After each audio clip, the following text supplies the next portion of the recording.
आपण आपल्या लहानपणापासूनच पऱ्यांच्या राक्षसांच्या बऱ्याच गोष्टी ऐकत आलो आहोत. पण तुम्हाला कदाचित खरे वाटणार नाही, कारण या गोष्टी आजही आपल्या जगामध्ये गुप्त रूपात अस्तित्वात आहेत. आणि अशा गोष्टी आपल्या जगामध्ये आहेत हे जगातील सर्व देशांच्या प्रशासनातील काही ठराविक लोकांना माहिती आहे. आणि म्हणूनच जेव्हा या गोष्टी काही लोकांसमोर येतात तेव्हा त्या देशातील प्रशासन या घटनेची चर्चा कुठेच होऊ नये याची काळजी घेते. आणि म्हणूनच या गोष्टी जगासमोर कधीच येत नाहीत, कारण त्या जगापासून लपवल्या जातात. आजची ही कथा अशाच एका सत्य घटनेवर आधारित आहे. आणि ही घटना महाराष्ट्रातील मुंबई या शहरामध्ये घडलेली आहे. मुंबई हे शहर भारताची आर्थिक राजधानी म्हणून ओळखले जाते. जागतिक कीर्तीची अनेक स्थळे मुंबई या शहरामध्ये आहेत. त्यामुळे हजारो पर्यटक मुंबई या शहराला भेट देत असतात.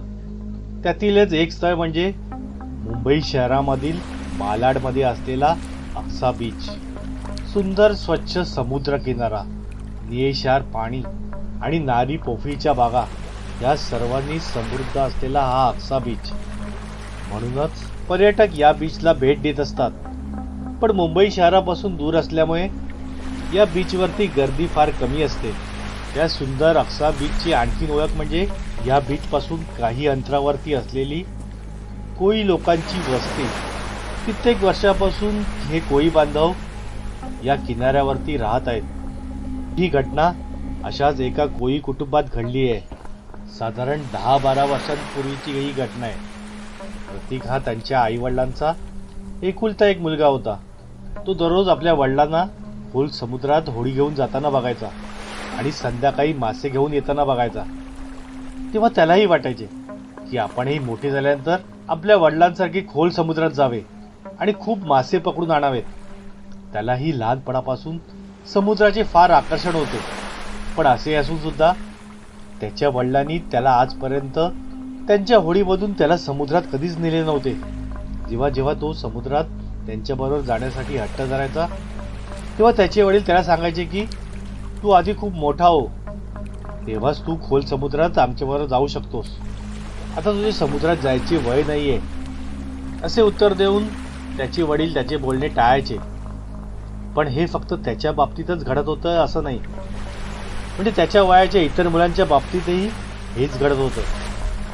जेव्हा जेव्हा ते आपल्या वडिलांजवळ समुद्रात जाण्यासाठी हट्ट धरायचे तेव्हा त्यांचे वडीलही त्यांना समुद्रामध्ये जाण्याची परवानगी देत नसत.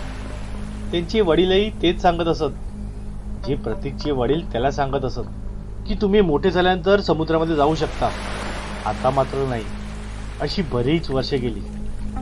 आता प्रतीक मोठा झाला होता. तो आपल्या वडिलांबरोबर खोल समुद्रामध्ये जाण्याच्या संधीची वाट बघत होता. इकडे कोळीवाड्यात एक नियम होता, तो म्हणजे रात्रीच्या वेळी आपल्या होड्या किंवा इतर वस्तू चोरीला जाऊ नये म्हणून कोळीवाड्यातील 4-5 जण म्हणजे प्रत्येक कुटुंबातील एक सदस्य रात्रीच्या वेळी होडीची राखण करण्यासाठी प्रत्येक जण पाठवायचे. म्हणजे असे 4-5 जण होड्यांची राखण करायचे आणि मग सकाळ झाल्यानंतर घरी परतायचे. समुद्रावर नाही तर नाही, पण होड्यांची राखण करायला तरी मला पाठवा, असाही प्रतीक आपल्या वडिलांकडे हट्ट धरायचा. पण याही वेळी त्याचे वडील त्याला स्पष्ट नकार द्यायचे. त्यामुळे प्रतीक अतिशय नाराज होता. पण एके दिवशी प्रतीक ज्या संधीची वाट बघत होता ती संधी त्याला चालून आली. त्याचे झाले असे की एके दिवशी प्रतीकचे वडील अचानक आजारी पडले आणि त्या दिवशी राखण देण्याची प्रतीकच्या वडिलांची पाळी होती. पण ते खूप आजारी असल्यामुळे जाऊ शकत नव्हते. म्हणूनच ती संधी साधून प्रतीक त्यांना म्हणाला, बाबा तुम्ही काहीच काळजी करू नका, तुमच्या बदली मी राखण करायला जातो, तुम्ही तुमच्या तब्येतीची काळजी घ्या. ते ऐकून त्याचे वडील जरा गंभीर झाले आणि त्याला म्हणाले, हे बघ तुला अजिबात जायची गरज नाहीये, मी माझ्या मित्राशी बोललोय, तो आज जाईल राखण द्यायला. पण प्रतीक त्यांची म्हणणे ऐकायला तयारच नव्हता. प्रतीकच्या वडिलांनी त्याला खूप समजावण्याचा प्रयत्न केला, पण अखेर त्यांचाही नाईलाज झाला आणि शेवटी त्यांनी त्याला जायची परवानगी दिली. पण त्यांनी सांगितले, मी तुला परवानगी देतो आहे, पण एका अटीवर. हे बघ तू एकटा तिथे अजिबात थांबायचे नाहीस, तुझ्याबरोबर कोण मित्र थांबत असतील तरच तू तिथे जायचे. तेव्हा अर्थातच प्रतीकने आनंदाने त्यांचे म्हणणे मान्य केले. वडिलांची परवानगी मिळाल्यानंतर प्रतीक अतिशय खुश झाला आणि मग तो उत्साहाने रात्र होण्याची वाट बघू लागला.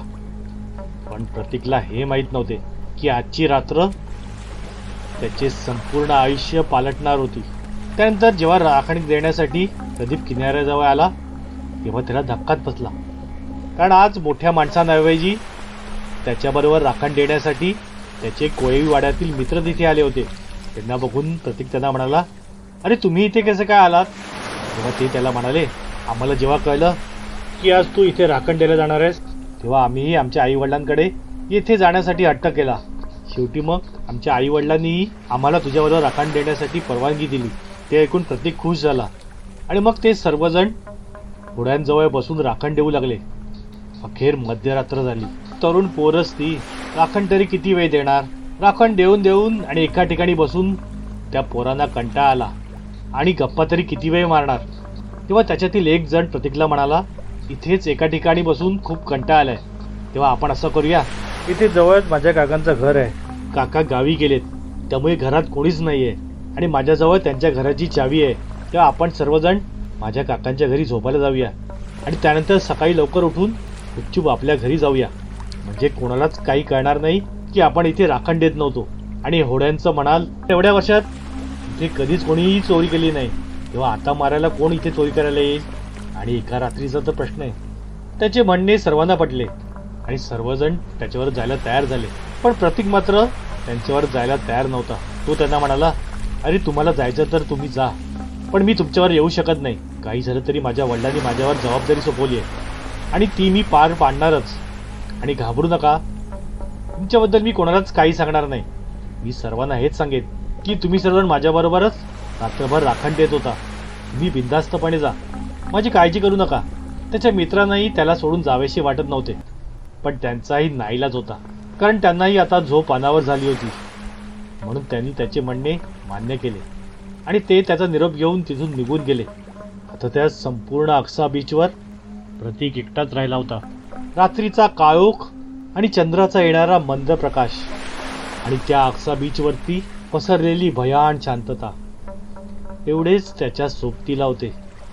पण असे असून सुद्धा प्रतीकला अजिबात भीती वाटत नव्हती, कारण भीती हा शब्द त्याच्या शब्दकोशातच नव्हता. लहानपणापासूनच तो अतिशय धीट आणि साहसी होता आणि कित्येक वर्षापासून तो याच संधीची वाट बघत होता. आणि तीच संधी त्याला आज चालून आली होती आणि ती संधी त्याला गमवायची नव्हती. त्याला स्वतःला सिद्ध करून दाखवायचे होते. त्यानंतर बराच वेळ झाला. समुद्राच्या लाटांच्या आवाजाशिवाय इथे कोणताही आवाज नव्हता. सर्वत्र भयान शांतता होती. रात्रभर जागण्याची सवय नसल्यामुळे प्रत्येकच्या डोळ्यावरही आता झोप येऊ लागली होती. पण तरीही तो आपले कसेबसे डोळे उघडे ठेवून होता. आता मध्यरात्र उलटून गेली होती आणि थोड्या वेळातच सकाळ होणार होती. एवढ्यात अचानक प्रतीकला कसला तरी आवाज ऐकू आला. त्या आवाजाने तो जागा झाला आणि त्याच्या डोळ्यावरची झोपच उडाली. त्याने तो आवाज नीट ऐकला. तो आवाज समुद्रामधूनच येत होता. त्यानंतर तो धावतच समुद्राच्या जवळ गेला. त्यानंतर त्यांनी पुन्हा तो आवाज ऐकला. आता तो त्याला आवाज स्पष्टपणे ऐकू येत होता. तो आवाज चक्क एका तरुण मुलीचा होता. असे वाटत होते की ती तरुण मुलगी पुढत आहे आणि ती मदतीसाठी हाका मारत आहे. त्यानंतर तो आवाजाच्या दिशेने पुढे गेला. तेव्हा त्याने पाण्यामध्ये जे बघितले ते पाहून त्याला धक्काच बसला, कारण त्याला दूर समुद्राच्या पाण्यामध्ये खरोखरच एक मुलगी दिसत होती. त्या मुलीचे अर्धे शरीरच त्याला दिसत होते. ती मुलगी पाण्यामध्ये बुडत होती. त्या मुलीला बघून तो अतिशय घाबरला आणि तो तिला वाचवायला जाणार एवढ्यात त्याला त्याच्या वडिलांचे बोलणे आठवले की काही झाले तरी तू समुद्रात अजिबात जायचे नाही. पण आता मात्र त्याचा नाईलाज होता. काही करून त्याला त्या तरुण मुलीला वाचवायचे होते. म्हणून त्याने लगेचच आपली होडी काढली आणि आपल्या होडीमधून त्या तरुण मुलीच्या दिशेने निघाला.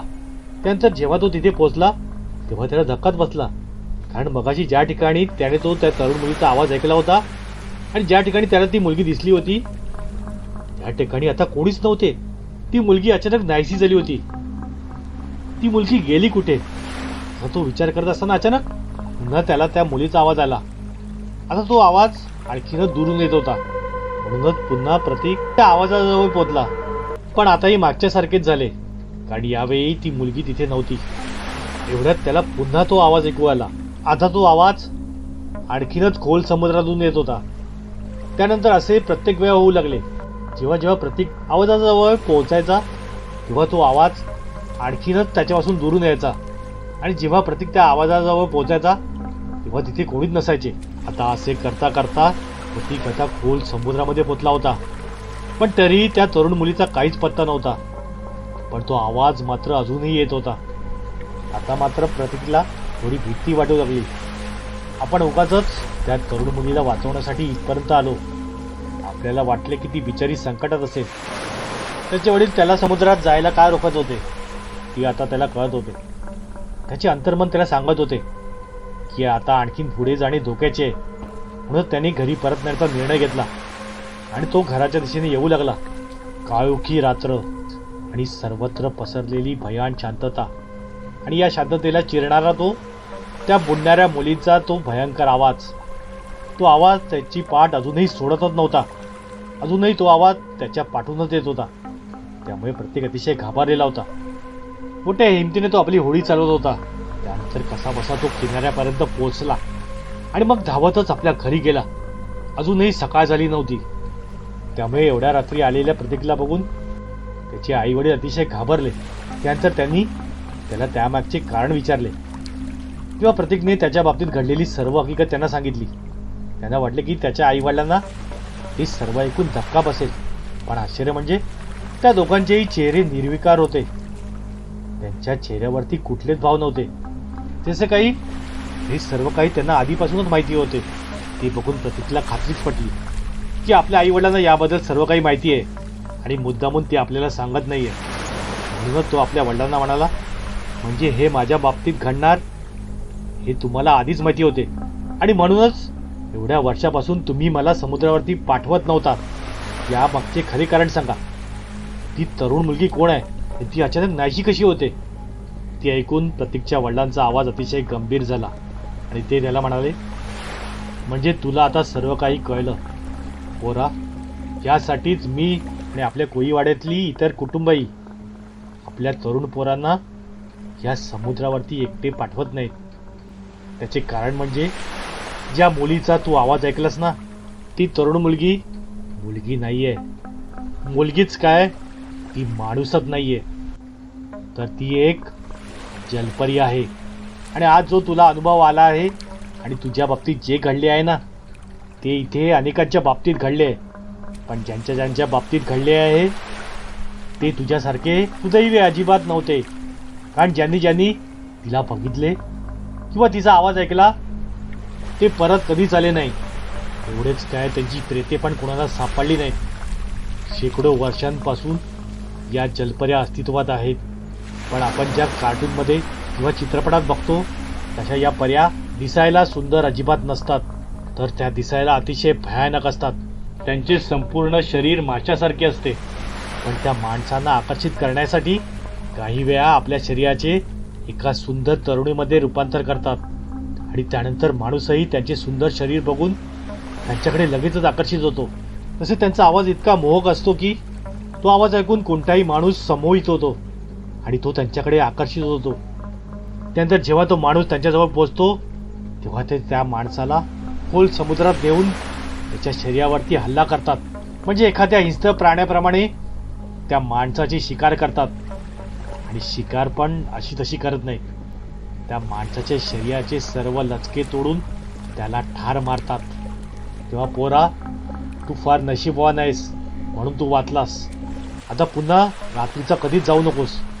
ते सर्व ऐकून प्रतीक जोर जोरात हसायला लागला आणि तो त्यांना म्हणाला, हे बघा, तुमचे म्हणणे मला अजिबात पटत नाहीये. जलपऱ्या वगैरे या सर्व गोष्टी कार्टून आणि चित्रपटामध्येच बऱ्या वाटतात, प्रत्यक्षात मात्र नाही. मला अजूनही वाटतं की त्या खोल समुद्रात ती मुलगी खरोखरच बुडत होती. पण आता खूप उशीर झालाय, कारण आता सकाळ झाली आहे आणि एव्हाना तिचा मृत्यूही झाला असेल. तेव्हा आपण पोलीस स्टेशनमध्ये जाऊन पोलिसांना सांगितले पाहिजे. तिचे प्रेत अजूनही समुद्रामध्येच असेल.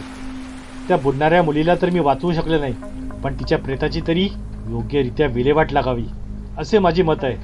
म्हणजे निदान तिच्या प्रेतावर योग्यरित्या अंत्यसंस्कार व्हावे, म्हणजे निदान तिच्या आत्म्याला तरी शांती मिळेल, एवढीच माझी इच्छा आहे. त्यांना असे म्हणून प्रतीक कुठेतरी निघून गेला. प्रतीकच्या आई वडिलांनी त्याला थांबवण्याचा खूप प्रयत्न केला, पण तो थांबलाच नाही. त्यानंतर प्रतीकच्या आईवडिलांनी प्रतीकचा शोध घेण्याचा खूप प्रयत्न केला, पण त्यांना तो कुठेच सापडला नाही. त्या बुडणाऱ्या तरुण मुलीला आपण वाचवू शकलो नाही याचे प्रतीकला अतिशय दुःख झाले असावे, म्हणून तो कुठेतरी मित्रांकडे गेला असावा असे प्रतीकच्या आईवडिलांना वाटत होते. आता रात्र झाली होती, तरीही प्रतीकचा अजूनही पत्ता नव्हता. त्याचे आईवडील चिंतेत होते. प्रतीकच्या आईवडिलांना प्रतीकची काळजी वाटत होती. ते असे चिंतेतच घरी बसले असताना एवढ्यात अचानक प्रतीक घरी आला. त्याला पाहून त्यांचा जीव भांड्यात पडला. त्याला बघून त्याच्या आईवडिलांना अतिशय आनंद झाला. पण आल्या प्रतीक आपल्या आईवडिलांना म्हणाला, आई बाबा, मी लगेचच पोलीस स्टेशनला जाऊन येतो. मला त्या तरुण मुलीबद्दल पोलिसांना सांगितले पाहिजे, काही करून पोलिसांना सांगितलेच पाहिजे. त्याचे वडील त्याला आणखीन काही बोलणार एवढ्यात प्रतीक तिथून निघूनही गेला. त्यानंतर तो थेट पोलीस स्टेशनमध्ये पोहोचला. त्यानंतर त्याने पोलिसांना सांगितले की साहेब लवकर चला, साहेब लवकर चला. साहेब साहेब काल रात्री मी एका तरुण मुलीचा आवाज समुद्रामध्ये ऐकला. ती तरुण मुलगी बहुतेक समुद्रामध्ये बुडत होती आणि मदतीसाठी मला बोलवत होती. त्या मुलीचे अर्धे शरीर मला दिसत होते, म्हणून मी तिच्याजवळ जाण्याचा प्रयत्न केला, पण ती मला अजिबात सापडली नाही. पण तिचा आवाज मात्र ऐकू येत होता. मला वाटतं की ती अंधारामुळे मला दिसत नसावी, पण बहुतेक आतापर्यंत ती पाण्यामध्ये बुडून मेली असेल. साहेब मी तिला वाचवू तर शकलो नाही. जर तुम्ही त्या मुलीच्या प्रेताचा तरी शोध घ्या. तिचे प्रेत तुम्हाला समुद्राच्या मध्यावर सापडेल. प्लीज प्लीज साहेब त्या मुलीला वाचवा. मी त्या मुलीला वाचवू शकलो नाही साहेब. निदान तिचे प्रेत शोधून तुम्ही तरी तिच्या प्रेतावरती योग्यरित्या अंत्यसंस्कार करा साहेब, म्हणजे तिच्या आत्म्याला तरी शांती मिळेल साहेब, असे प्रतीक हात जोडून पोलिसांना सांगत होता. त्यानंतर पोलिसांनी त्याला सांगितले की तू काळजी करू नकोस, आम्ही त्या तरुण मुलीच्या प्रेताचा शोध घेऊ. आता रात्र खूप झाली आहे, तू तुझ्या घरी जा. त्यानंतर प्रतीक तिथून निघून गेला.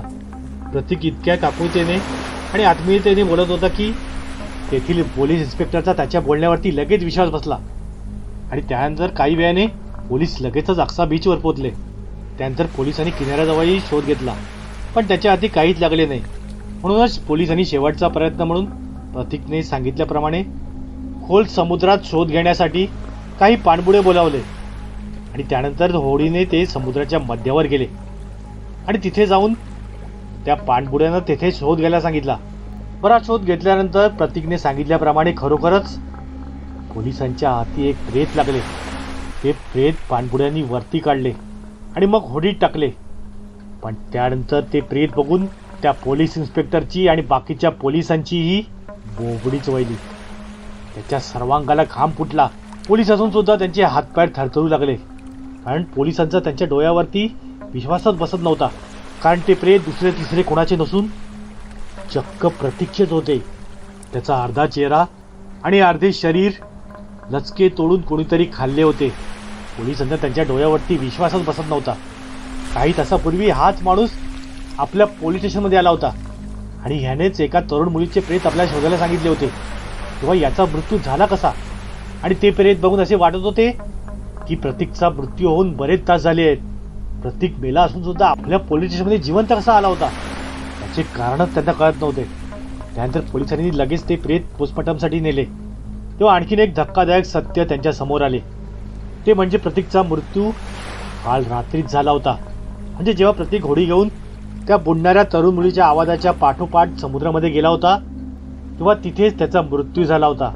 त्यानंतर प्रतीकच्या मृत्यूबद्दल जेव्हा त्याच्या आईवडिलांना कळले, तेव्हा त्यांच्याही पायाखालची जमीनच सरकली आणि त्यांना दुःख अनावर झाले, कारण त्यांनी आपला एकुलता एक मुलगा आता गमावला होता.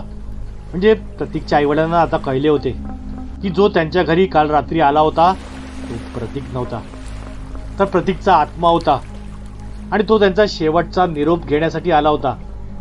कारण आपला मृत्यू झाला आहे हे त्याच्या आईवडिलांना कळावे, तसेच आपल्या शरीरावरती योग्यरित्या अंत्यसंस्कार व्हावेत, म्हणूनच तो त्यांच्या घरी आला होता आणि म्हणूनच तो पोलीस स्टेशनवरतीही गेला होता.